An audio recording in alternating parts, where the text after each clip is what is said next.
Might Be Drunk. We're here with Kumail Nanjiani, my old pal. Back Old buddies, my God. We did open mics together in New York, 2007. We did every alt room from here to Queens, Long Island City, to Manhattan, to Brooklyn. The day I moved to New York, I brought my truck, me and Emily, with a car hitched behind us. And then, they wouldn't go over the bridge, so she took the car. I had to figure out how to do it. Nightmare. I got there. Friends helped me move in. That night, I went to Kingdom of Heaven. Wow. That night, I'm like, I cannot believe Emily let me fucking do that. Yes. It's an open mic that John F. O'Donnell used to run. At the Creek in the Cave. At the Creek in the Cave in Queens. Yeah, and it would be Sean Patton, Jesse Pop. That's where I met all these guys. I met all you guys my first day in New York. Wow. That whole, New Orleans crew, like Cassidy and Chesley and everybody. Well, the big news about you, or the big word on the street, because you were rising. We were all idiots and drunks and whatever, but you were you had a mission. You were like, I'm going for it. And I never saw you bomb.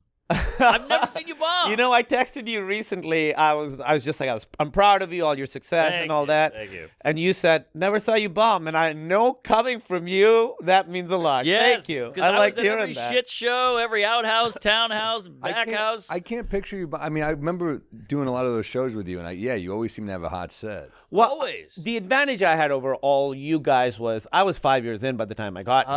So I was doing it 5 years in Chicago.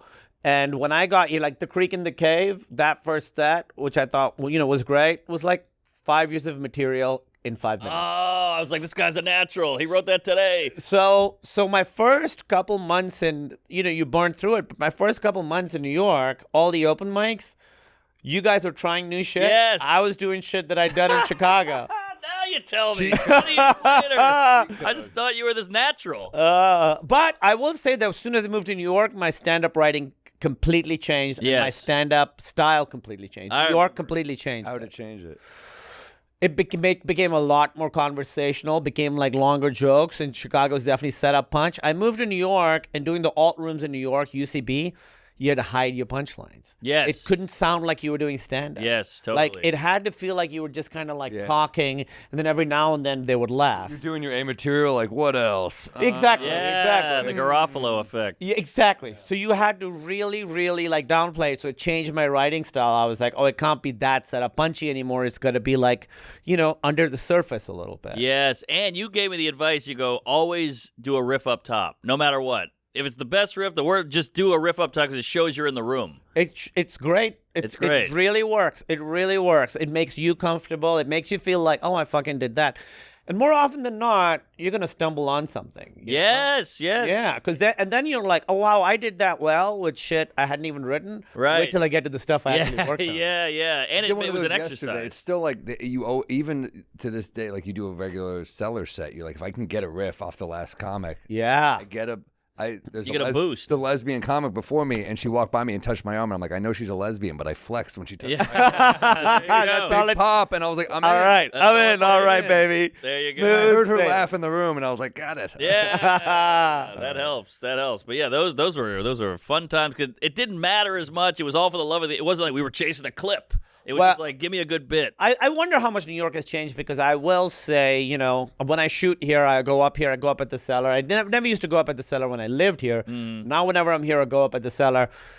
If you're going to do stand-up, New York is so much better than LA that it's not even the same fucking country. It's so different because here, I've seen you go up a bunch here. People are just always writing, doing new stuff. It's about the stand-up. I don't know how the clip thing has changed it. LA, you'll see the same dudes doing the same set 5-6 years in a row, because they're not there to really. There's funny comedians, but New York is different. I'd have to become a full-fledged alcoholic if I was doing the same act. I would hate going up. Yeah. If I was doing the same act for 5 years, I think I'd be like, what's. It's not fun. Still, my most recurring nightmare, even though I didn't do stand-up for so many years and I started up again.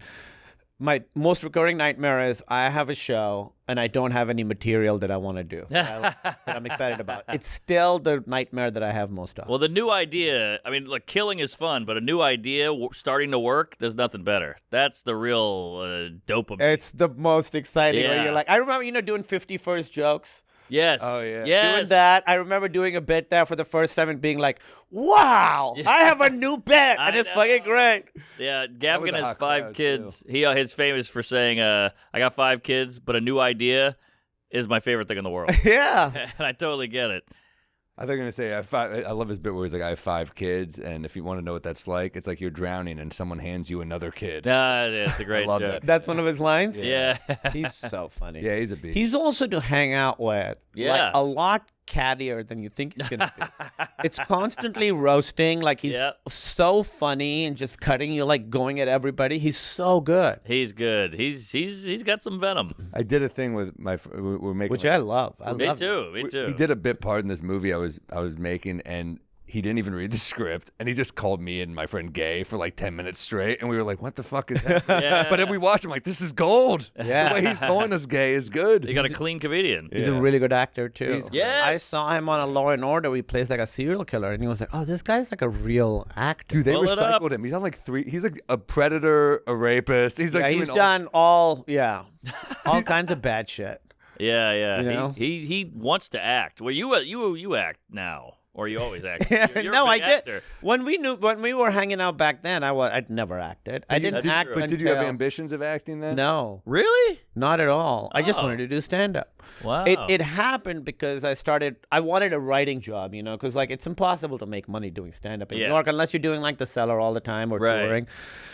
I wanted a writing job, and I ended up getting a writing job on a show called Michael and Michael Have Issues, which was Comedy Central? Comedy Central, Michael Ian Black and Michael Showalter. Yes, yes. And me and Jessie Klein, who's an amazing writer and hilarious. stand-up, were the only 2 writers, and the 2 Michaels, 4 of us. They're those guys, and they were like, "We want you guys to be in the show." And then Whoa. they wrote us parts, and I had to audition 5 times to play myself. Wow. And I would go to the floor where they would. Sometimes, I'd go to the floor where they were auditioning, and I'd walk by like a bunch of brown dudes, all like more handsome versions of me, reading pages Yeah.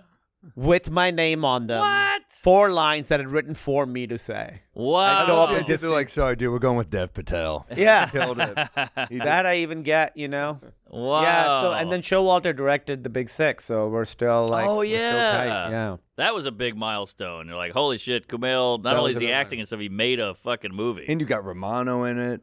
Yes. Romano's the best. He is the Romano's the best. A Sweet great man. dude. Yeah. Sweet guy. Really great. So funny. Still does stand up at the Cellar. Still hilarious. Dude, his still stuff funny. is He's so amazing. solid.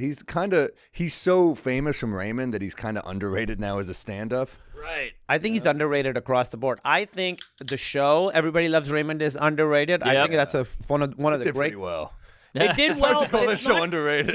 They don't talk about it as like one of the great sitcoms of all time, and I think it's in that It's conversation. a great show. I think it's really, really good. I think he's underrated as a dramatic actor. He's like Yeah, a really sure. good actor, Yeah. and he's underrated as a stand-up. I remember seeing his stand-up from before his show where he's talking about his twins and like the orange juice they give you in like a little Yes. thimble. Yes. So funny, Great So bit. funny. so good. Yeah. I remember him on Dr. Katz back in the day, and you'd be like, these are good fucking bits. That was a great show. I love Dr. Katz. I Yeah. saw Jake Johansson on there. Oh, he was yeah. like Jake Johansson was like my Was god. he your guy? He was my guy. Interesting. Wow. Jake Johansson was my 50 guy. Lettermans or something crazy? Something like that. Yeah. All killer sets. Yeah. Yeah. His HBO special from like '93 called "This'll Take About an Hour." Great title for a special. That is Is great. one of my favorite specials. I gotta rewatch. I saw that years ago, but I gotta rewatch it because Really, He had a hot really Letterman good. set back in the day. Oh, When he did- yeah. when he did the Cyclone bit, I remember that. That was a hot set, man. Cyclone, Heroin, the cake bit. I remember all your bits. All those bits Heroin were was a big bit. That was a big was one. a big one. Heroin was the first one here that sort of like. That's how my writing changed. So like. Heroin, Cyclone. We're saying all these as if everybody knows what these Yeah. fucking bits are. But like I was Well, you could started probably doing find these. bits somewhere. I started doing these longer bets, and I started that all of those I wrote like my first few months in New York. Even though it was so stressful being in New York, having no money, I was the most I ever wrote, the most Yep. creatively engaged. Yes. It was great. Like we were out every night. Every night. Every night. And then you showcase the comics were the audience a lot of times. So when you had a real audience, you could really kill it because we were running with weights on constantly. Then you go to cabin. Yeah. You got to showcase In all front the of new shit. 23 Yes. paying people. Yes, not paying. Not even paying. Not paying. They were just there. That was that Oh, it tiny was room. free. But you remember see Jeselnik's coming by, Kumail, Hannibal, oh, there's Yeah. Gaffigan, oh, shit. I remember Jesse Eisenberg would come watch it sometimes. Whoa, I didn't know that. Yeah, Jesse Damn. Eisenberg is a big stand-up fan. We don't have to watch this, please. I just want This- to. I no, want no, to- no. big This is not a deal. good performance of it. Find this- another one. I'll tell you where. It's Letterman, you know. It's not going to be. What year? What year are we talking here? If I had to guess, what is this? 2000. Wow. I got in right before his show got canceled. Wow. So that one was an interesting story because that was He made it to like 2015, didn't he? He had a window. there. Oh, did he go till He 2015? went pretty long, I think. Yeah. We can look this up. Yeah, we could. Yeah. Alec, But- that's what you're there for, man. Come That happened because I did. Oh, that's cool. No, it's Colbert. AI. I hate that Google AI is the top answer. on. I know. I know. It wrong used a to be lot. they fucking ruined everything. Yeah. They yeah. took this database that had all the information in the world Right. and have an idiot like regurgitating it. Yes. This yes. sounds like a peeve to me. Yeah, we It's a got total Pete. peeve. I like I it. hate it. I just want to just link me to the article. I can read. I can with figure it out. Yeah. And it's only going to get worse, by the 2015. way. 2015, May 20th, 2015. Okay. There you go. All right. Well, Can you just do a short version of what was the exact angle of the heroin? How did the heroin? I remember that was a shake short cakes. bit. It's a I short know bit. the whole The- bit. the angle of the heroin was that there was a new. I saw these news reports about this new. It's hard not to go into the cadence. you Yeah, know? do it. Do it. It was a new drug called cheese. I saw these news reports. They're like, kids are doing it. It's an epidemic. It's a new drug. It's an epidemic. So I looked up what cheese is. This is all true, by the way. Cheese is Tylenol PM and heroin. So really, it's heroin. It's mostly heroin. Heroin's doing the heavy lifting. Yes. It's not a new drug. Yeah, I said heroin. Heavy lifting's the. Yeah, That's a great so line. good. Yeah, Yeah. I feel like I'm back at Big Terrific here. yeah. It's Big all coming terrific. back. Good show. Big show. Yeah. This That is was wild. a great show. Yeah, I remember I did that once, and someone came up to me and was like, "You say heroin 17 times in that joke." Wow. That It's was like the Carlin original thing. Though. Reddit. Remember when Carlin did the stuff bit? You know. Yes. Oh, yeah. Over here, Stuff and he realized if you say it like 3 times, it's not funny. If you say it once, it's like fine. But if Yeah. you say it like 40 times, Right. it's funny. right. Yeah. You say it, it becomes funnier each time. Well, the Yes. trick with heroin it was like a longer bit. Was like I say it a bunch up front, and then how long can I wait and then say it again as a punchline, and then how much longer can I like you want to forget it? Yes. You want the audience to forget, and then you say heroin again. you know? Right. So Right. like you go off on a tangent and then come right back to it. So it's sort Yes. of like they think it's done and then it's not. That was that was the fun thing of that bit. Nowadays, I bet they wouldn't even let that on late night. Yeah, you're probably right. They'd probably be on Fallon. They'd be like, "You can't say heroin." that many times. Yeah. I mean, they do say it a lot. 17 Yeah, they It times. probably say- requires that many times. Yeah. Oh yeah, the bit was beaten to death, and then you had the shoelaces moved, the shoelaces bounced. Oh yeah, About the that's video game? about Call of Duty. Yeah, that was a big one. My God, you remember the Because bits? I couldn't write good jokes, so I was like, ah, there's we were all another one. doing well. Yeah, you we were- were all in the I mean, mix I- doing well. I mean, I look back at like your stuff, it still stands. If I did some of my old stuff, Dude, your first album's fucking great. oh, But no, that was dude, fun to watch. Letterman would do that. I remember Nick Griffin had to say. Nick Griffin, if you haven't. Nick Griffith, the master of the 5-minute late Oh night. my show. god, Unbelievable. He's one of the greats. One of the I mean, greats. watch all of his Letterman sets. But he had a joke I loved where he goes, young women are filled with sugar and spice and everything nice, and I'm filled with anger and semen and shame. And they made him change it to anger and Prozac and shame. And it doesn't hit the same. Prozac, get out of See, here. I bet it the worked, though. alliteration, It It worked. fine, but the alliteration is like semen and shame. Yes, Like, yes, the S. He's so He is. authentic. I mean, he's so just miserable Depressed, on stage. yeah. But he's a And great like writer. it's hard to have someone who has such a point of view and is such a sharp joke writer. You know, I like know. it's full of personality, but also like the perfect word choices. he always Totally. his jokes are so concise. I mean, he's so good at picking. He had an opener too, where they say, no matter how bad you have it, there's always someone worse off than you. He says, now I'm depressed and worried about this other poor guy. That's a great opener. It's like, oh, you Yeah. know who the fuck he is immediately. Yeah. Yes. He's a sad guy. Yeah. Yeah. He's a great joke, right? Yeah, he's a great, like the 5-minute set. I'd always look up to those people who could like Me too. nail Well, that. you Like said you love Jake Johansson. Jake Johansson could do that. There was a guy, Jeff Caldwell, who was amazing on Letterman, but I never really saw him around. Does he work? He was at the comic strip all the time. Oh, he I was, at the strip okay. a lot back in those days. and he I was never always see there. him. I think of all these guys you would see on like in the 80s on like One Night Stand and all that Yeah. stuff. And now you see their names pop up on like a kid's show. It'll be like executive producer. That's It'll be true. like, Yeah. That's you true. see, a lot of them are like been working in the business for years. Yeah, that guy. Jeff The SpongeBob guy, I think, was a like an '80s comic, and now Well, he was on Mr. Show and stuff. yeah, Tom Kenny. that's it. Yeah, he was really funny. His stand up was really funny. Yeah. He was okay. He was amazing on Mr. It was very like high energy act outy stand up. Got it. He was good. He's a funny guy. Okay. Well, do you miss the late night? It almost feels over, feels dead. The 5 It minutes. really bums me out. It was my favorite thing, Yeah. Most of my career, my goal was to be a late night talk show host, and then it stopped being that at some point. But I'm hosting Kimmel's show for a week this year. I hosted it last year. Wow. I love it because why I love it? Because it's really, to me, the exact intersection of everything in Hollywood. You can have a guy whose last movie made $1 billion next to a guy who can like chew bubble gum and whistle the national anthem at the same time. Right. It's like every level of success right there at the same time. Yeah, you get the animal attacks or animal expert guy. You got some animal expert guy who just like joined SAG so he could do this yeah. next to George Clooney. Right. That's true. And then the host is like, this is my show. I'm supposed to give them the spotlight, but also it's kind of my show. So that tension is there too. And, the reason I started stand-up was because of Conan. Conan O'Brien's show was like what made me absolutely fall in love with comedy. And you just did the Mark Twain thing. I just did the Mark Twain thing. I got very nervous for that. Wait, what was that? Intense. Conan won a Mark Twain. Oh, you did a piece. I did a piece, and you're like, what? First of all, it's Conan, who is like my hero. The king. And then the other people presenting are Letterman, Colbert, Sandler, Will Ferrell, Jesus Christ. Nikki Glaser, John Mulaney. Jesus. It's a wild, wild room. Yeah. And you're just going up with all these people. How did you run the Pull it set? up. You don't run it. I didn't run it. You didn't even take it to like a Come on. No. Well, this is what I did. What I did was I was like, if I'm doing straight stand-up, and you got Mulaney, you got Glaser, you got Sandler, you got all these people there, that's tough to sort of like go straight at them, Yeah. So I did like a presentation. I was like, I'll have graphics, I'll have charts, Twain Talk, like a TED Talk. I did a little TED Talk parody. Oh, fun. And then I was like, these are the bits. This graph will pop up. That's going to get a laugh, Yep.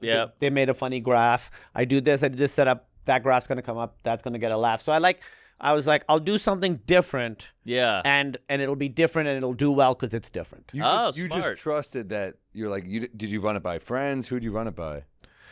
No, I was pretty sure it was funny. I mean, Give me the set, the Kumail set. Yeah, look at that. Now we don't need the photo. What are you doing? No. No, we're not going to see this. Well, I just want to see you on the stage with a graph or a graphic. Yeah, see me on stage with the graphic. Okay, here we go. But yeah, that I is don't know scary. if What it's is it? on Lincoln YouTube. Center? It's at the one with all the Kennedy Center. Kennedy Center. That's the one. Different president. Yeah, they may not have put it on. That was for Hey. Julia Louis-Dreyfus. Oh, you did her too? That was a few years ago. Holy Julia shit. Louis-Dreyfus, yeah. Maybe it's Conan. There you go. Oh, is that that's it? Backstage. That's backstage. Okay. See, they didn't put it. They didn't put it on the thing. Well, how was that bad? What's your connection to Julia Louis-Dreyfus? They didn't put any of them on. Oh, okay. Trump related? No, Oh. it's because it's on Netflix now. Oh, They only okay. wanted to be on Netflix. It's got not it. Trump related. Okay.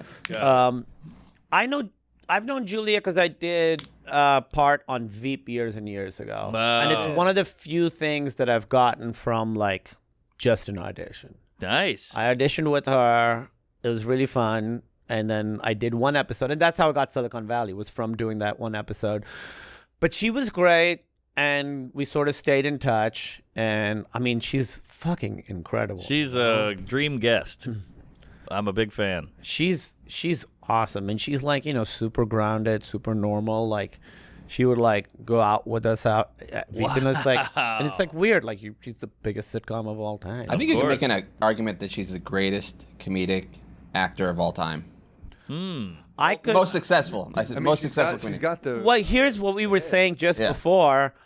Uh-huh. I think Adam Sandler is the most successful comedic actor of You all might time. be right there too. Yeah. Because people have had heights. Obviously Jim Carrey at his height was like it's very rare that a comedic actor is the biggest movie star.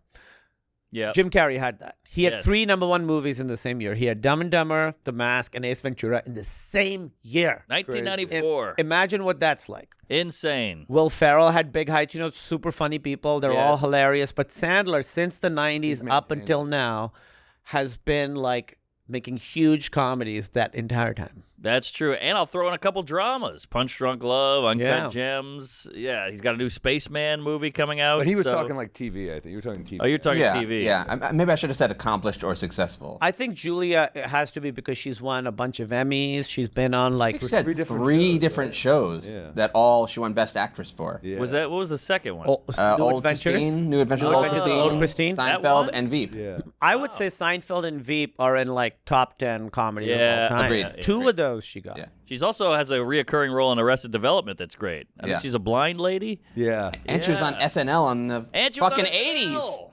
Yikes. She's got a crazy resume. And her dad is an oil tycoon. Oh. So it's not one of Yeah. these like I came up from the streets, the wrong side of the tracks. They Nah, just had it. just had it. Well, that's the tough thing is that, growing up with that much money and still being cool and normal, like that Yes. takes some doing. The old Nick And Kroll. it also shows, so many people talk about like, oh, that their parents were rich, they had opportunities and stuff, and that's totally true. It's much harder to come from not having any safety net. Like I didn't have a safety net. I don't know if you guys had a safety net. For me, it was like, if this doesn't work, like I got to get a real fucking job. Definitely. What it shows is that pursuing this stuff is what a lot of people want to do if they had the opportunity. That's all Right, it shows to right. me, really, is that more people would be like, rich art school kids and stuff. Yeah, if you give poor people those opportunities, I think you'd have more people doing that too. Yeah, that's a good point. I do think, because everybody says you got to be depressed, you got to be molested, you got to be beaten. It's the only way to be great. I really hate that. I don't like I it often either. say you got to be molested. I've always said, I heard you're that not somewhere. molested. Hitler was molested. Oprah was molested. Yeah. Hey, what are you doing to your son? Making him an artist. That would be a good argument. But, like you hear this guy, he's got the craziest, grew up in a whorehouse. His dad died. His mom was fucked in front of him. He was a heroin addict or a cokehead or whatever. But so they're like, he's the best comedian of all time. It's because of that. But also, Seinfeld's a funny comedian. He grew up in the suburbs of Long Island. I think different types of comedy. I think Yeah. that's exactly right. I don't think you have to be damaged. This whole thing that you have to be damaged to be an artist, I think it's false. Some damaged people make great art. Some completely, like normal people also make But great. Seinfeld's an Yeah. observational comic, and Pryor is essentially like a cautionary tale. Like, Yeah. he's saying like you shouldn't be like me, but it's hilarious that I'm aware of how fucked up I am. I mean, there's different types of comedy, Yeah. Different types of comedy. And I'm sure there's welders who are molested Yeah. and welders who weren't molested, and But they're I bet both if- as good as welding. But the ones who are molested are welding a little bit. Yeah. You Hey, see that work? they're Like, working did hard. a victim of child abuse make this? Because it's fucking perfect. You welded the shit out of this. There's no room between the. Yeah. Between the metals. Yeah. I guess That so. is a clean weld. Yeah. You got to give us movie recs on this pod because you are like a movie. You're like a connoisseur. You're in I feel movies. like. You're in movies, but I feel like every time I'd see you at the cellar, you'd be like, "Oh, you got to watch this," or like, "Oh, you." Well, gotta... did you see the one I told you to watch, Dark City? Of course. And Yeah. I watched the director's cut. Isn't I it think I texted great? you, Yeah. Oh yeah. No, it was like a sci-fi noir. I loved it. It was. Awesome. It's a sci-fi noir, and if you don't look up the story, but if you look up the visuals, you'll be like, oh my god, 90s Matrix ripoff. It came out before the Matrix. Oh. It came out before the Matrix. It's really, and it's a cool movie. fantastic movie. Jennifer Connelly, Rufus Sewell, Ooh. Kiefer Sutherland, really going for it. If you want to see Kiefer Sutherland really like going for it, Okay. that's a great movie. this is a movie that's like a so bad it's good movie that I'm going to recommend. All Not right. Dark City is good, but I can't believe more people don't know about this movie. People might have heard about it, but so many people have not seen it. It's a movie called Zardoz. Have you heard of it? Zardoz. Look it up. It's That was my Uber driver. Zardo. Zardoz. Z-A-R. See, look, that picture of Sean Connery right there. Holy shit. So This is hilarious. What He's- the fuck? he's in that. I think Raquel Welch wore the same outfit. In this whole movie, you're like, oh, is he dressed like? There's no way he's dressed like that in the whole movie. He's not, because halfway through he takes off the bandolier, and it is just him What the in those fuck? red little undies the Yeah. entire time, completely out of shape, extremely hairy back, Wow. like just wheezing through the whole thing. This is after James Bond. This is unreal. And his movie, it's after James Bond. His career wasn't doing well. He got Yeah. this offer. This guy, John Borman, had just directed Deliverance. And everybody in town was like, we I want think to I'd do... rather be Ned Beatty in Deliverance. than this right here. It's a insane movie. It's Wow. so fucking fun. It's like, to me, the perfect good, bad movie. All right, I'm It's in. wild. You got to send me these too, because I want to remember these. Huge budget. So everybody in town was fighting to make his next movie. And I think it was Fox was like, whatever you want, we'll make. We don't even need to read it. And he was like, okay, we're making this. And they signed the deal. And then he sent them the movie. And they're like, what the fuck? And it's a huge budget movie that is an absolute disaster. And it's so fucking good. Wow. I can't wait. You know, they always say Sean Connery was pro hitting women. I bet it's women who brought this movie up. Stop bringing up Zardoz. you bitch. Barbara Walters should have hit back with this in that interview. Oh yeah, how was Zardoz? Look how terrible he looks. He's fucking doughy and when pale. Oh my god, that is Hairy legs too. crazy. He looks like a demon. This is brutal. That is- Poor guy. This we're is- gonna cut to an ad for Manscaped right here. yeah. This is James Bond. What's going This on? is insane. What the? Yeah, fuck? it's a wild movie. It's also the movie itself, the point of view of the movie is like very misogynistic. It's like very sexist. It's sort of like the point of the movie is like guys should be out there doing stuff and women should be in the kitchen making food. That's what the movie's perspective. It's fucking amazing. Wow. It's an incredible movie. You like a good bad. You told me about The Room before anybody was talking about The Room. I do what I like a good bad when I think it's really I think it has to come from passion. Hey, folks, We Might Be Drunk is brought to you by Hims. Stop blaming your job, your stress, and your needy girlfriend. It's time to get your dick fixed, and Hims is going to do it. They can help with the ED.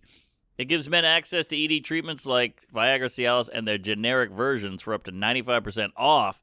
They've got what you need to get going and stay there. Everything's done online, so you don't have to leave the house, and no insurance is required. Wow!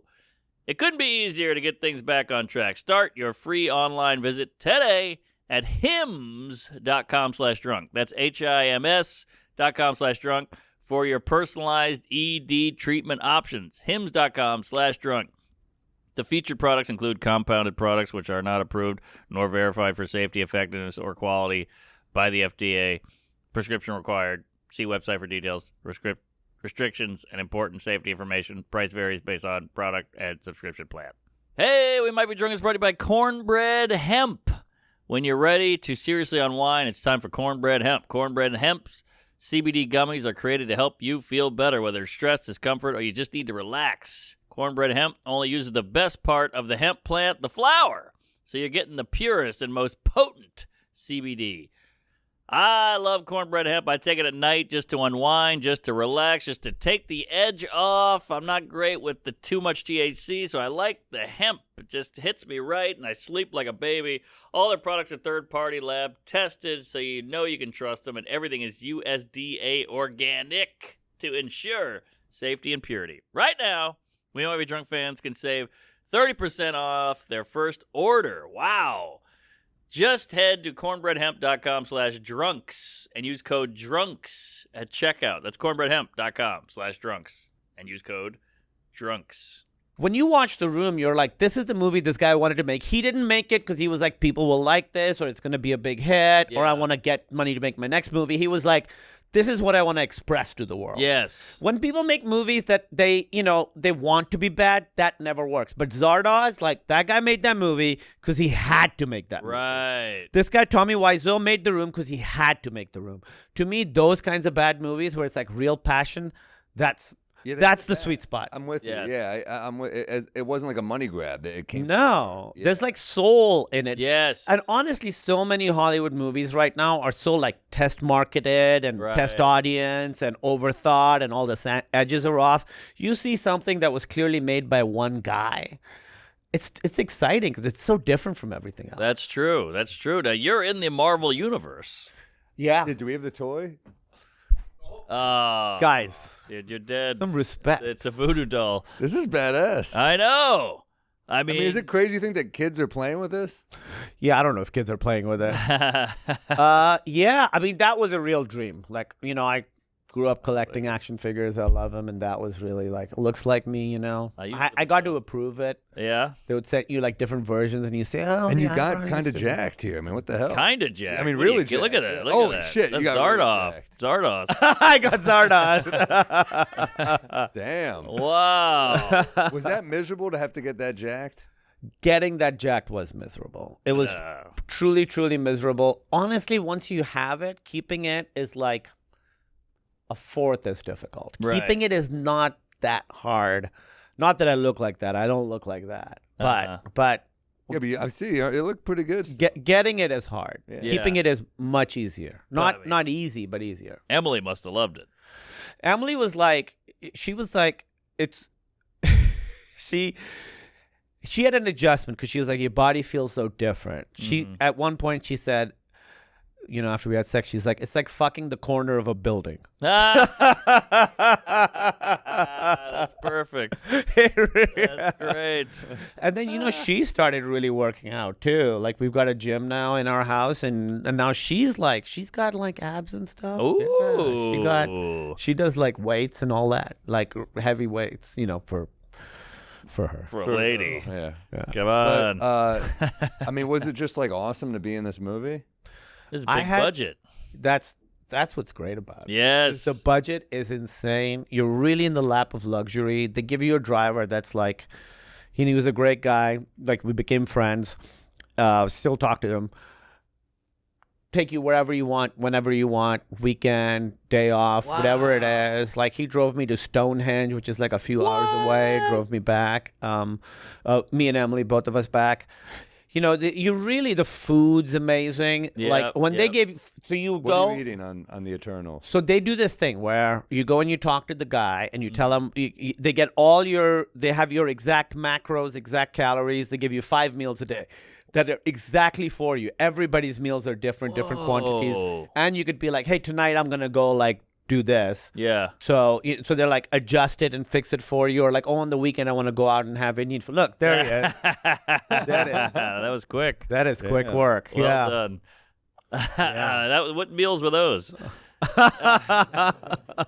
Damn, they get your meals. They give you a driver. This is big Hollywood. You really, excuse me? Nice hotel. Well, we had an apartment. Yeah, Oh, okay. nice apartment. Yeah. No, it's a great. I mean, you do realize on movie sets how much money is being wasted. I know. You hear like, this movie was cheap. It was $10 million, and you're like, 10 million, so much money. How does it take so much money to make something that looks like shit? Right. So much money's wasted. I know. I mean, there's just lot of wasted time, lot of It's wasted. true. How did the movie come up? I mean, was it something that you kind of sought out, or did you audition, or what was the process? No, they called me, Oh, kind of cool. out of nowhere. They just called me. Chloe Zhao, who directed Nomadland and The Rider and all these. I knew she was doing this movie, Eternals, and they were like, hey, she wants to have a meeting with you. And I was like, what is this about? And I just walked in, and they were... Her and the Nate Moore, who's a producer, who's great. He's produced all the Black Panther movies, They like sat there and pitched me the whole movie in 45 minutes, and I was like, so what are you saying? They're like, would you want to play this part? Like, they didn't tell me that's what it was, and I was like, yeah, of course. Whoa. They'd already cast Angelina Jolie. I was the second person cast Woo! after That's exciting. Angelina Jolie. Yeah. Jesus. What was less exciting was the don't bring up the Rotten Tomatoes. Well, did that just throw you for a loop? Because you're making a movie, you're like, this is good. We're making a good thing, and then you see reviews that are like, that didn't love it. What's your reaction? Yeah, it obviously threw me for a loop, you know? It was like really like sort of jarring. I actually talk about it in my stand-up, like I just did a Hulu special. It's going to come out in December. All right. I talk about what that was like, because it's also, you know, you're like, I'm living the dream. Like, you tell any version of me as a kid that I get to do this, Yeah. I'm thrilled. I don't care what the reviews are. Yeah. So the fact that people have real problems, people have much harder things, but the fact that this thing, the reviews of my big Hollywood movie, like fucking destroying me, is also like, get it together, you know? Like there are bigger problems. Right. But yeah, it really threw me for a loop. I think if you wrote it, and directed it, it'd be a little different. But yeah, you're just in the movie. Like, yeah, but it's still your face up there. You That's know, it makes true. a difference. It's tough. Like Yeah. I've been at the premiere of a movie that I was in that I was like, it was one of the worst bombs. Like, Oh. I've never seen a movie bomb at a premiere, and this movie, this is a big movie with big movie stars, bombed it. How big a role did you have in it? I didn't have a huge role. Finally you bombed. Yeah. You bombed. Finally. Can I tell you my worst bomb? I don't know if this story might not be Please. appropriate. No, the it's story all- might come not on. be appropriate. I already farted. You can do anything here. Okay, so this was a few years ago. I wasn't doing stand-up at this time, so this was between The Big Sick and me starting stand-up again.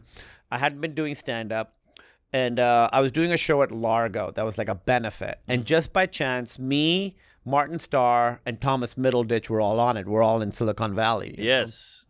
This is a horrible story. I can't believe I'm telling Bring this it on, fucking baby. story. So Martin's going to sing. Thomas is doing improv with Keegan-Michael Key. I'm going to do stand-up. And I hadn't been doing stand-up. And it's like a bunch of, maybe it was 2015, 2014, something like that. Anyway. So Thomas goes up and he's doing improv with Keegan. And he asks for a suggestion.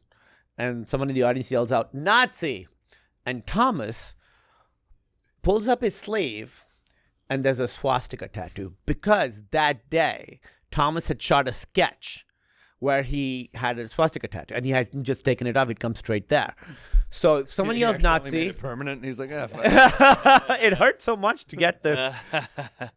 He pulls it up, and the crowd goes wild. He crushes because it's such a fucking crazy thing. Crazy and then he coincidence. explains to them, "I played this thing. This is washable. I'm going to wash it off." So that happens, okay? That's amazing. So I go up to Martin, and I'm like, "Hey, Martin, we should both draw swastikas on our arms so we can go out and be like, you know, I'll go up and I'll be like, hey, the cast of Silicon Valley, you know, we had such a wonderful experience. He wanted to get a tattoo to commemorate it and raise it and show it." And Martin was like, "That's a bad idea. Don't do that." And I'm like, no, it's good. So I convinced someone to, like, with a Sharpie, draw a swastika on my arm. I go out there, opening joke. You say riff in the beginning. This is what I did. I was like, hey, so, you know, cast of Silicon Valley, we got so close, we wanted to all get a tattoo. You saw Thomas says, here's mine. And I pull it up, and it's a scratched in swastika. And it is fucking silent. I have never heard this much silence. And now I got 14 minutes to go. Yes. So I'm just sitting there, my arm's burning right where I drew the swastika. My ears are burning. I do the whole set, bomb. Someone whispers, it's a Holocaust benefit. I want to clarify. This is before this is before Nazis came back. Right. Nazis used to be a punchline. That's remember? right, yeah. Hitler was a punchline. Now it's a headline. Yeah. Now it's a headline. From punchlines to headlines. Yes.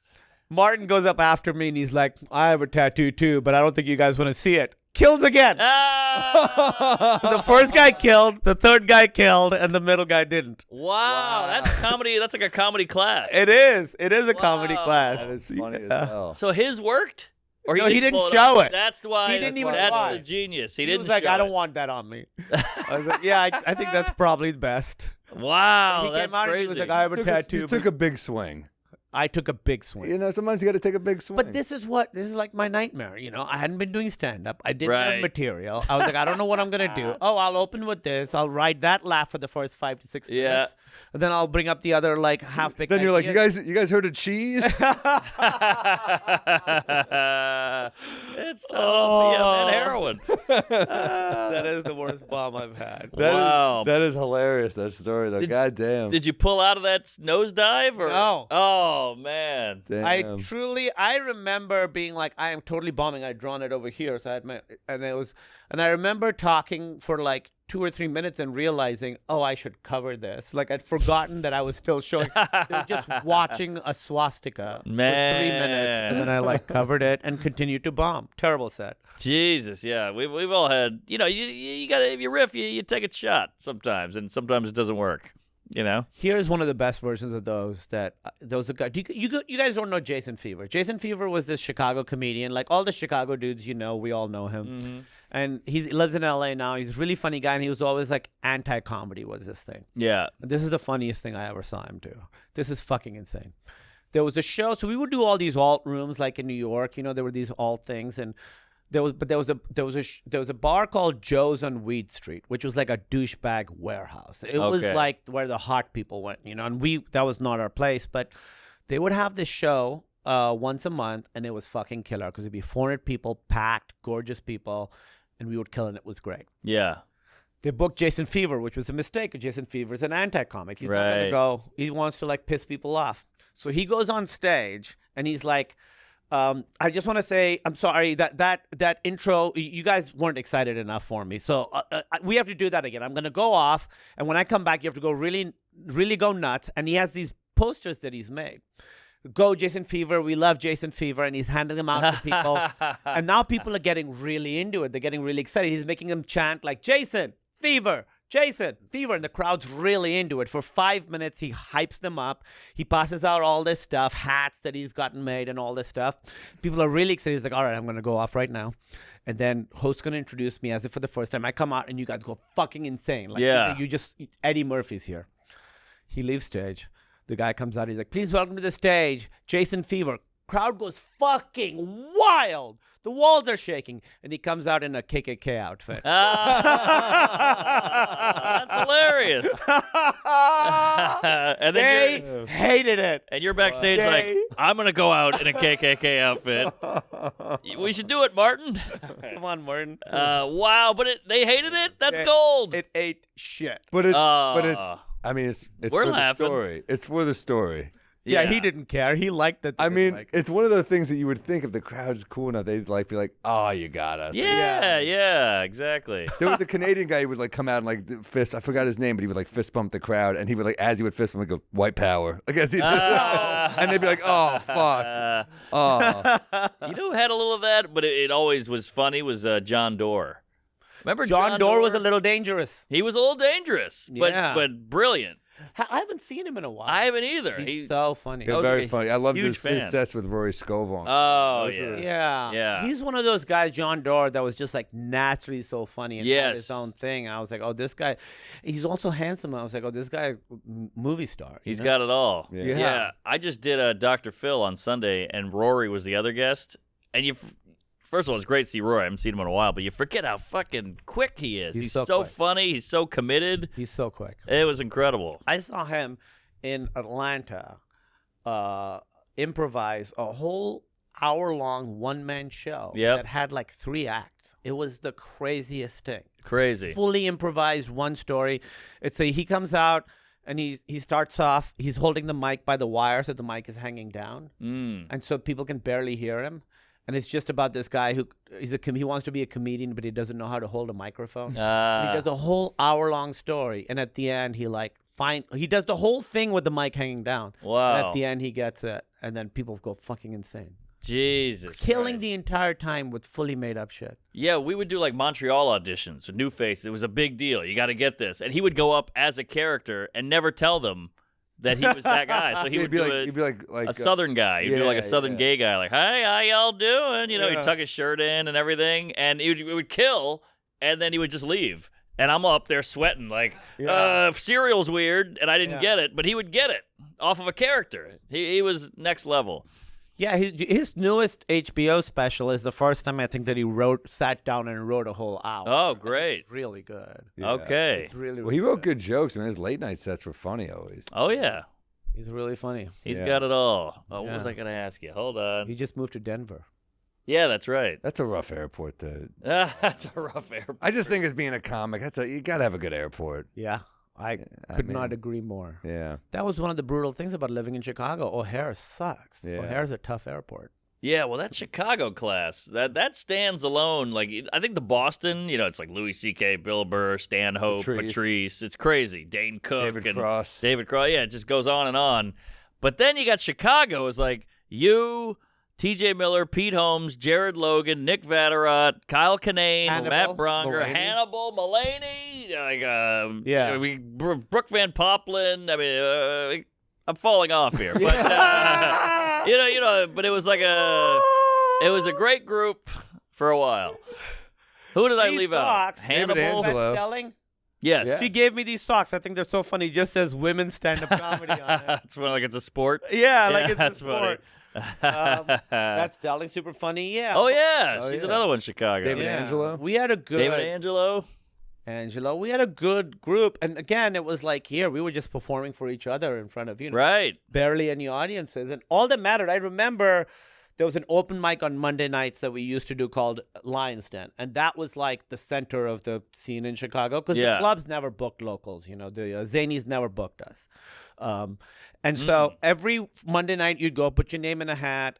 There'd be like 70 to 80 people going up, and the show would start at 8 and go till like 3 a.m., Yeah. And there were waves. Like in the beginning it wasn't good. Then around 15 to 30 it would be good. Then it'd be dead again. And then the pretty people who worked at like the restaurant where one of them was like a stand-up would show up with all his hot coworkers, and then it became a party again. So it was like really, I remember once I was up late and all the the cool people were in later, and I was like, oh man, I just want to kill in front of this crowd. So I just went up and I did 5 minutes from like something that had worked for me like a couple weeks ago. Yeah.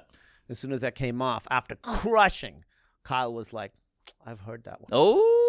Kanane said that. Kanane said that. Oh, he called you out. Yeah, he called me He's out. a And I was purist. like, that's right. Like, that's not what this room is for. Right. So that's what it was. I resent people when they would do, like, we have New Joke Night at the Cellar, and I get a little annoyed. You can't do. Well, when people are doing shit that I've seen, like, look, if it's crushed like once or twice in the main room, it's still new, you're adding a tag, that's one thing. But if you're doing like an old bit, You can't do that. I'm just like, dude, you're fucking up the curve in here. I'm There's trying no to, honor in that. I get annoyed for sure. Totally. That's the thing with 51st jokes, too. I would be like pissed when I was like, oh, that's a bit you've been working on. Right. Yeah. Yeah, totally. There's an honor. Oh. Speaking of, Good to have a friend like that, though. I think about that all the time, and I only bring that up to say it didn't matter how we were doing with the crowd. We were performing for the other comics, and it had to be original, and you had to have your point of view, and you had to always be writing. And that's why I think that class in Chicago, everybody was like kept each other on. Right. Sorry. oh, speaking of, we do a thing on this pod called Working on Any New Bits. So are you working in any new bits?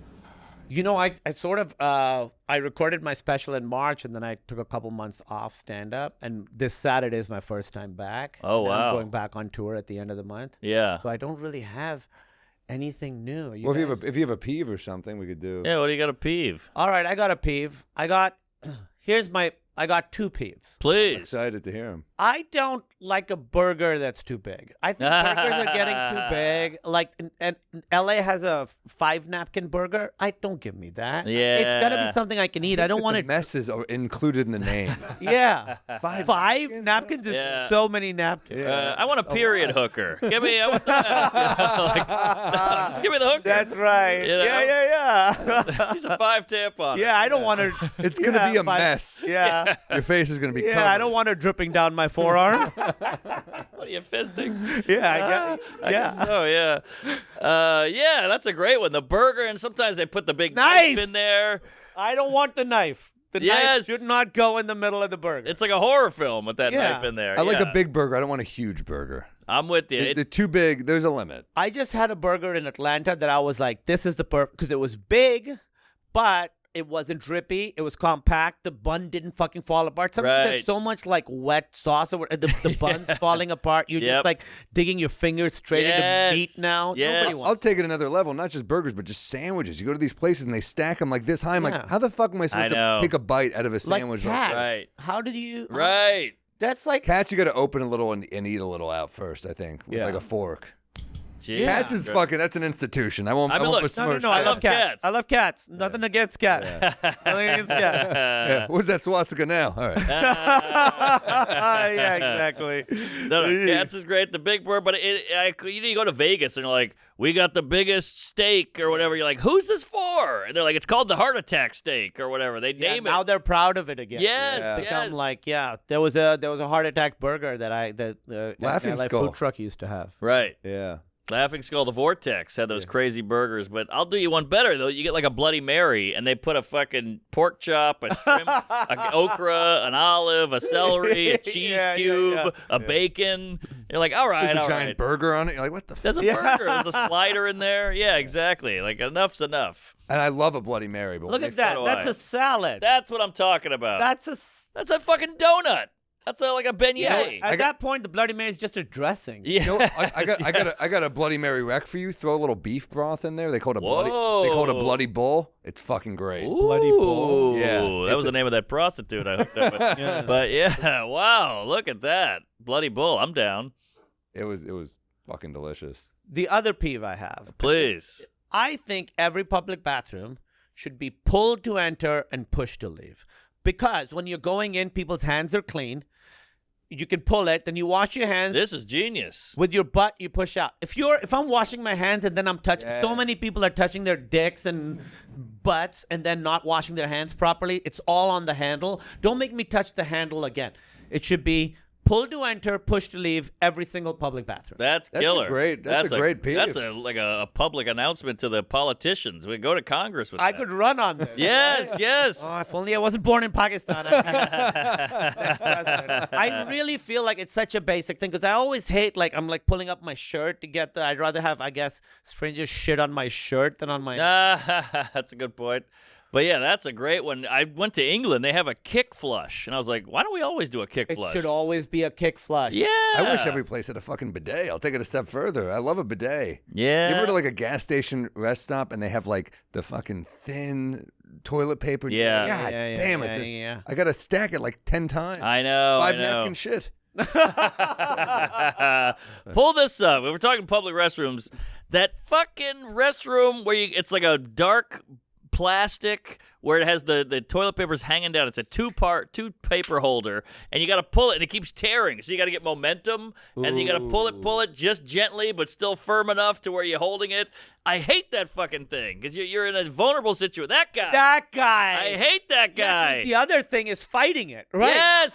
It's horrible. Exactly. This is the worst. the worst. Oh my God, that makes me so angry. It just keeps tearing and tearing, Yeah. so you get strip after strip, and you're wiping your ass with a fucking ransom note. I'd rather get a swastika tattoo than a tattoo of that. Look at that. Looks like an old tape deck. It or does. something. Yeah, come on. It's reel to reel. That is maddening right there. That is real to real. Roll to roll. Roll It to just roll. reminds you of a bad shit. Yes, exactly. You're already vulnerable. Your pants are at your ankles. You're getting blown. Give me a regular paper towel holder. I mean, the reason they have this is because people keep peeing on the toilet paper. Is Why? that what it is? Just people are maniacs. Wait, what are you getting? Is that real? Well, why is it encased in steel? Why is that the first thing you think of? Is that your instinct? I think they're Oh, stealing. God, they got me again. I got to pee on this toilet paper. They're stealing the rolls, I think, maybe. Oh, okay. I got a couple peeves. I feel like Okay. that's more likely than people peeing on the toilet roll. Yeah, what's your peeve? I got one. Someone asked me to do a favor, and then they said, "And while I have you," Oh. but I was like, "The favor's the favor." Yeah. You don't get to stack on. You don't get to stack Wow. up. It's not like DoorDash where you're like, you have another 10 minutes to throw on another thing.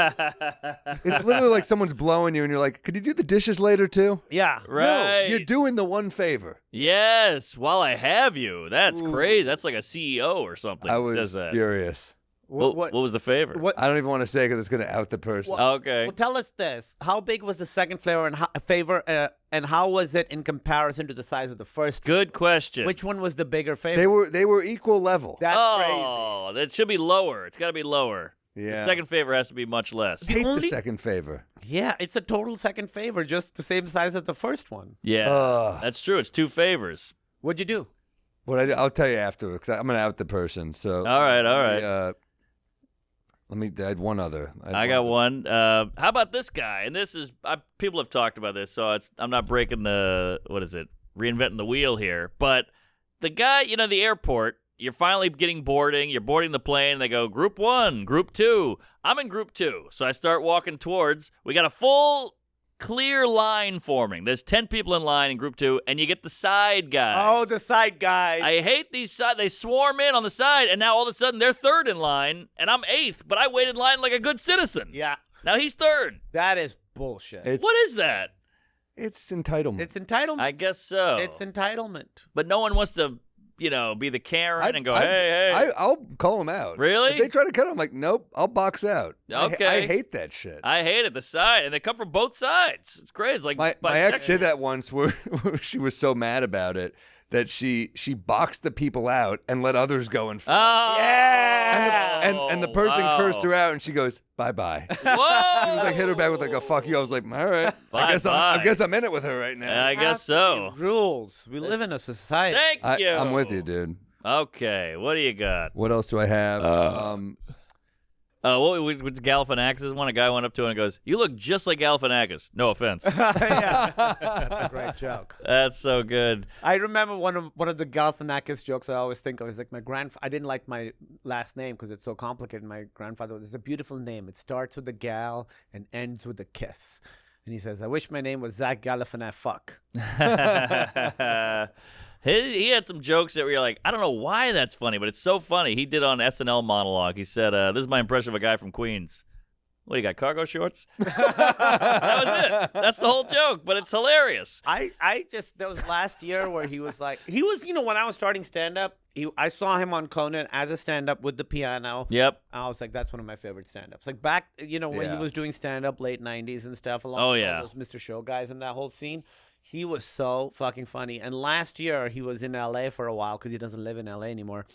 But he was going up a lot. So I was like seeing him go up a whole bunch. And he's still just as funny. He's a brilliant guy. I mean, Purple Onion, his presents was amazing. When he had all the dancers come out. The dancers, he pulls So the Annie good. dress off, that whole thing My with the first chorus. thing right before moving to New York, I opened for Zach on the road. I did like a little tour with Zach before Hangover, but after a movie called Out Cold. So yes, the which is a snowboard big movie. Yeah, big movie. He had like comedy, alt comedy nerds, and then also like bro-y people who like the movie. Yeah. Wow. Oh, there it is. Yeah, Hangover. I think Todd Phillips fought to get him in. He's like, this guy's hilarious, and everybody's like, he's a no name, no one's heard of him, forget it, and he fought for it, and it worked out. Obviously. I mean, yeah, you can't even picture someone else in that movie. I know. Point, He's so. I mean, that movie, was like, oh wow, a new comedy star has arrived. Yes, So yes. funny. And then he kind of like, he did that for a little bit. Then he was like, I kind of want to go off and do my own thing. So he did Baskets for a few years. And that was a great show. That was but, brilliant. not like a big mainstream thing or anything. He just kind of does what he wants to do. He's like a true, he has integrity, I think. I agree, yeah. I think he lives in South Carolina or something. He used to live in North Carolina. North Now he Carolina. lives in Canada somewhere. Whoa, weird. Middle of nowhere. Yeah, I remember seeing a clip of him on YouTube when I was just starting in New York, and he was playing on a piano in some shit bar, and he goes, "Why am I not famous?" Because he was like bombing, playing the piano, and I remember relating to that. Like, I didn't think I was supposed to be famous, but I just knew that frustration. Yeah, why am I not connecting? Yes, exactly. Yeah. It's like that old Bill Burr thing where he'd be like, I would go kill in Cleveland, and then I'd come back to New York. I'm getting shit on, stepped on. I can't get booked. And he's like, I'm killing in obscurity. I love that quote. I think of that quote constantly. Me too. Killing in obscurity. Well, there's a lot of comics like that. Jake Johansson's, he's not, I think, as big as he should be. Yeah, he totally. tours all year, does clubs, he doesn't do theaters, crushes, 7 shows from Thursday to Sunday. Clean. Clean, new all the time. I mean, that dude's got probably 15 different hours. Yeah, They're yeah. all killer. And there's people like that, like comics. You're like, you're so fucking funny, and you just don't. People don't know how. Who was like that for a long time? Nate Bargatze. Nate Bargatze. He was like that for a long time, and then Yeah. now he's the biggest comic in the country. Huge. I just did his movie. He's doing a movie. He is? Yeah, he's like the lead of a big comedy. Wow. And I just went. He's in the Chicago scene. He's from there. Is that right? Yeah, he was with us back then. Oh, I didn't even know That is that. a loaded scene, man. Crazy scene. Nate Bargatze. Yeah. Wow. Guess Matt Ruby's the only one who blew it. No. He's not from Chicago. Well, I think he started there. I didn't know him there. Yeah, he went to Northwestern. Is that Oh, there? he must have been. Yeah. Is he still? Do you still see him? He's at the I Cellar. saw him last night. You guys do a show together, right? Yeah. If you ever want to do it, we do 3 shows in the city together. What night? New York Comedy Club on Monday, Cellar on Tuesday, and the other New York on Wednesday. Which cellar? The Lounge. Fat Okay. Black. It's a good workout room. Sandler Yeah. did it last night. Yeah, it was Oh, pretty okay. cool. Yeah. Just saying. Pretty Yeah. fun. Oh, yeah. I love this. Are you? How long are you in town for? I leave tomorrow to go see my parents in Jersey, so I'm there for a few days. Nice. And then I go home. I'm just in town for this. So corporate. you take breaks. You're like a healthy, sane human being. We've been touring the same amount since you left. We haven't taken a break. We're going to fall down of a heart attack one day. I'm so nervous to take a break because I feel like I'll lose it. But you can do it. Well, 2 things. One, He took a break and then he put a swastika in his arm. So it's not. yeah, man. I'm a cautionary tale. Yeah. I'm not aspirational. For me, it was, I was just touring. I got a little spoiled because, like, shooting is exhausting, but it's not the same as flying, doing a show. Right. That is the only, like, when I'm touring, the only time I really love is that hour on stage. Or sometimes afterwards, like, I'll now that I do theaters, I do like early shows. I'll do like 7 p.m. out by 8:30, have dinner with Emily at 9, somewhere nice. Those are the things I like.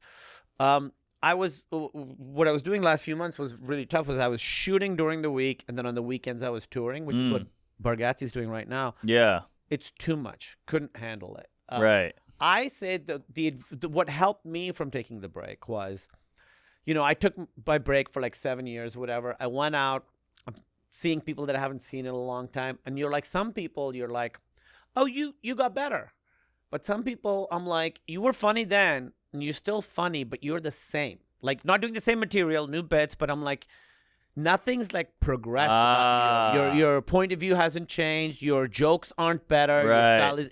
I was like, you stayed the same. You And know what Chris Rock said about that? He said it's like a basketball player. You need every offseason you need to come back with like a new move. that's so. He's like, what have you added to so your true. bag? It's true. Interesting. It's absolutely true. Yeesh. That's And so scary. that bummed me out. Yeah. The advantage I had taking a break and then coming back, I had to have a reason to come back. Like, why am I doing this again? Because honestly, the only thing, those years that I did not miss doing stand-up because I was feeling fulfilled doing other stuff. Yeah. What I missed was the feeling of being good at it. Right. The feeling of I used to be good at this and I'm not anymore was a horrible feeling. Yeah. Like, you never saw me bomb. I took a few years off, like you said, drawing swastika. Yeah. Horrible feeling. Yeah. But the advantage I had of coming back after a break was I got to like sort of restart and be like, okay, like how do I want to be on stage? Yeah. I got to have some distance, some objectivity. How do I want to be on stage? What are the things I want to talk about? Not in any kind of like heady or serious way, but it's like, what's funny to me now? Yeah. How is that different from, what was funny to me back? Did you have to like relearn? Did you have to like listen to old stuff of yours? Like, oh, this is my voice as a comic. Ooh. No, if you guys really want to hear, Yeah. for me, it's interesting. I don't know if it's interesting for anybody else. So I basically, I was about to shoot this movie. The actor strike happened. Suddenly, I was on this runway ready to go do something. And then suddenly, so I was very fucking frustrated. I was like, Yeah. okay, I'm going to do stand-up. And in those 7-8 years that I didn't do stand-up, every now and then I'd go up on stage and fuck around like the way I did with, that Largo show. Mm-hmm. But I was like, each time I do it, it was like, okay, I was like, I have to recreate the conditions of when I was really doing it. Yes. So over 2 weeks, I set up like 7 or 8 shows. And I was like, I'm going to do all of these shows. And at the end of that, I'll decide if I want to do it. Mm-hmm. Then the last show of that run felt like old times. Oh. All right, now it's got its hooks in me. Because you had some momentum. You felt better. I just felt like myself. Yes. For a moment, it was the glimpses of how it used to feel. Right. You know that feeling of, and I don't have that feeling anymore, and I don't think it sounds arrogant to say that because it's a past version of me. I remember having the feeling as a stand-up at a certain point being like, I can kill in any room in any situation. I had that confidence for a little bit. You know, some of my time in New York, I had that. The first 2 weeks I came back, first 2, 3, 4 weeks, I was doing great on stage. I was killing because I think, one, people were excited to see me. They hadn't seen me in a while. But I was also like nervous. So I was like, my energy was different. I was very present. As I got more comfortable on stage, I started not doing as well. So after the first few weeks, the next few weeks were not good. I wasn't like, I was doing fine, but I wasn't like killing. I wasn't doing well. It was soft. I think it was because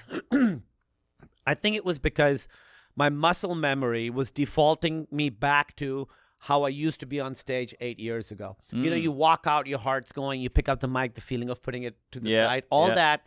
And suddenly I was doing stand-up the way I used to do it back then. And it felt fake to me. And it felt fake to them because I was like, I'm an older guy now. I'm like a different person than I was back then. And I'm pretending to be like this other person that I'm kind of not anymore. And I think, you know, audiences can sniff when you're sincere. When you're in it and you're not in it, they can sniff it, right? Oh, totally. When it's just the words without the meaning, they laugh less. Right. They know. So I think that's what it was. And so then I was like, okay, this is weird. So what I have to do is I have to go out on stage and have no obligation to do well. I have to lean back and just see what happens, see how it comes out. And then once I decided that I'm not going to kill, I'm just going to go out, lean back, and see how naturally I am on stage.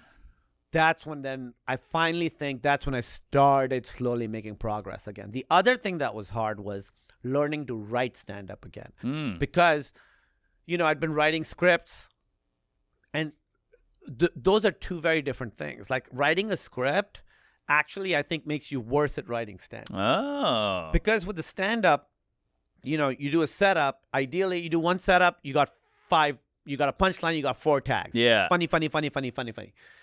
In a movie or TV show, you can't do that. You have to, like, reset the stakes. So, like, something like The Big Sick, you know, you have a laugh, then you got to have something that grounds it again. Then you got to have a laugh, then you got to have something that grounds it again so that you can ride that wave just right. Whereas, so you having, like, in a movie like The Big Sick, having a funny sequence that's like 6 or 7 big laughs in a row can actually hurt your movie, can hurt the tone of the movie. Whereas in stand-up, that is the fucking goal. Be as funny as you can possibly be. So my instinct was always like, I'll have a punchline, then I'll have some more stuff to say, then I'll have a punchline. And I was like, oh, that's exactly wrong for stand-up. The goal for stand-up is to have like 5 funny things to say in a row. Yeah. Wow. But now you feel back. I feel back. Yeah. And it took me like, honestly, it took me like 2 or 3 months, and I was going up all the time and I was doing well. But when I wrote the first... Was it painful? No, I was really liking it. It was painful for those 3 or 4 weeks where I wasn't doing it. Right. Because then after that, suddenly I understood what the goal was and what I was reaching for. Because there's not like riding a bike, because you're saying, like, I mean, you were literally having to reinvent yourself. You have the tools, like, you've done this a long time, but you do have to reinvent yourself. And you relearn the lessons that I learned over 10 years. I relearned them, but over the course of 2 months, where you remember, like, oh, right, that thing that I learned. That thing. Like, just little ways, like you were saying, the riffing up top, like little things like that you remember, like, oh, right, I knew this and I'd forgotten it. I do feel like I'm back. I was really loving doing it. But I really felt when I had my first new bit that I wrote, that's like a 6 or 7 minute long bit, that I was like, oh, this bit kills. This bit, I would say, would hold up against the best stuff that I've ever done for me. And that's when I was like, okay, now I know I'm capable of it. I know I can write a bit as funny as that, as I used to. And that then helped me, more. Wow. It's almost like the Roger Bannister. He did the 4-minute mile. Then everybody did it. But you needed the first guy to do it. So you can go, oh, I could do it. Yeah, it's possible. Like the 900. Tony Hawk did the 900. Now like 12-year-olds are doing 900s. But you need the first guy to do it. That's so interesting. Yeah, yeah. Imagine the first guy who dunked in basketball. I But they were like, know. we didn't know you'd do that. We We just touched the rim. the damn Negro leagues. Well, you see those old clips of Wilt Chamberlain, and he's just so much bigger than everyone. Yeah. You're like, holy shit. I know. This is like a god. I mean, look at this guy. I mean, he was- Wilt the Stilt. He was incredible. I mean, some of the shit he was doing back then is. But then you look at these guys now, like, you know, when you see like Wemby or whatever, where like guys that tall that can move like that, that's new. I know. It was never like that. It's crazy. Yeah, It his just keeps talent getting better. His talent is crazy. That guy, and he's also like an interesting guy. He was at like a monastery. He's like a young kid. Really? He's like sophisticated. Really? You know, he's reading. He's not like all these other. Yeah, Giannis is awesome too. Like He he's seems also awesome, like he yeah. moves like that, and he's so tall. And Yeah, Giannis Papas. Giannis Papas. Yeah. I love. Yeah, no, Giannis is great, man. Yeah. So what do you got cooking? We'll get you out of here, but you can see in Zardoz too. I know that. I should make Zardoz Yeah, too. are you on the road? Yeah, I got some dates coming up. I'll tell you where to what- go. You go to Linktree / Kumail Nanjiani. Yeah, you got it. You can spell it out. It's pretty phonetic. Yeah, it's pretty. I think it's there you go. There we go. First one right there. Yeah. Oh, So see, mama. I got a bunch of dates. I got I don't know if this will be Ben Salem, Newark, Brooklyn. Okay, great. So Edmonton, Milwaukee, Ann Arbor, Grand Rapids, London. I'm going to London, Portland, Maine, Providence, Rhode Island, Boston, Cincinnati, Nashville, Vegas, Orlando, Tampa, Fort Lauderdale. Not as many as you guys, but that's a real tour. That's a great tour. And the Tampa Theater's Wilbur, beautiful. I Tampa love that Theater. theater. These are Oh, great is rooms. that- I'm thinking of maybe Yeah. doing my next special there. I kind of like it. Yeah, It's gorgeous theater. I thought the same thing. I'll tell you where, you know, I got to do this tour that I started in August, and then I taking a little break. I realized my favorite venues are like those sort of theaters that are like 100, 110, 120 years old. Mm. My favorites are, there was one in North Carolina, in Durham, the Carolina. That's a great one. Oh, I've done that Carolina one. Theater? Yes, I love that yes. one, yeah. I would record a special there. And the venue that I did in Atlanta, theater, I would record a special there. I don't remember the name of it right now. Maybe Buckhead Theater or the No. Symphony Hall. the Moore is in Seattle. More is great. The Moore in Seattle is elite. I would do it. I would do it there. Burgess did his last one there. It's beautiful. I would do it Yeah. there.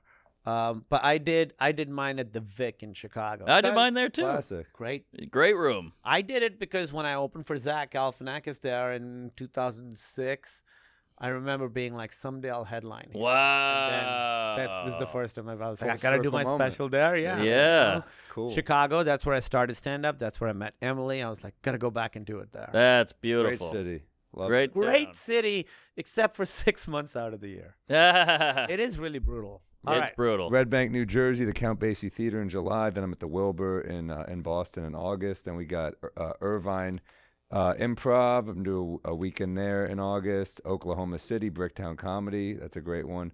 The Venetian in Vegas, September 19th. Rochester, New York, trying to tighten some stuff in clubs. Chicago Theater, October 4th. Ooh, that's good. Chicago Classic. theater is real nice. That's a As special good one. as it gets. Winnipeg, Salt Lake City, and then we got Carnegie Hall, New York City. Carnegie December Hall. 4th. Let's go. See you guys How big out. is the Carnegie Hall? I think it's like 36 or something. I don't. Yeah, 35, 36. Oh. Yeah, Awesome. I'm pumped. Very exciting. That's a special room, great room, and a local boy makes good. Go to our sites, punchup.live/Sam punchup.live/Mark Normand. Mark, where are you going to be? Hey, I'm at the Melody Tent in Cape Cod. Then I'm at the Connecticut, what is it, Foxwoods and Parks Casino. You're there. That's where I am too. Yeah. I hear that's great. Then we're off to New Zealand, Melbourne, Sydney, Perth, Adelaide, Brisbane, and back in the Hamptons, Calgary, Vegas, Dallas, and Akron, Ohio. That's the beauty of stand-up. You know, you go to Sydney, Australia, then you're like, now we're going to Akron. And Dayton, Yeah. Halifax. flight. People are like, how do you stay grounded? Well, Yeah, Ohio is how we do it. Yeah. Ottawa, Ohio. Huntsville. And yeah, come on out. Go check us out. Get some Bodega Cat. BodegaCatWhiskey.com. DM us the Instagram account, Bodega Cat Whiskey, if you want us in your bar or you're in, Yes. Matt at thestreamlab.com. Is that it? Something like that. I don't Matt know. Herman. I Give fucked him a it up. goog. Yeah, just go to just Instagram message the Bodega Cat Whiskey. He'll message you. I met Gallagher in Ohio. Oh, well, there you go. That'll keep you grounded. Yeah, time comes for us all. Yeah, go see Kumail on the road. Thanks for coming in. We might be drunk. We did it. Comedy. Sunday's a day for my next offender. A bit of Peeves wreck, you know the beer juice close. I've had a little too much bourbon, and Norman's talking shit about the fucking Pope. And I get down in the same way. Up on the roof like a cop's coming, and naked Samuel is feeling dangerous. I'm out to lunch here in New Orleans. This woman doesn't look like I remember her, and I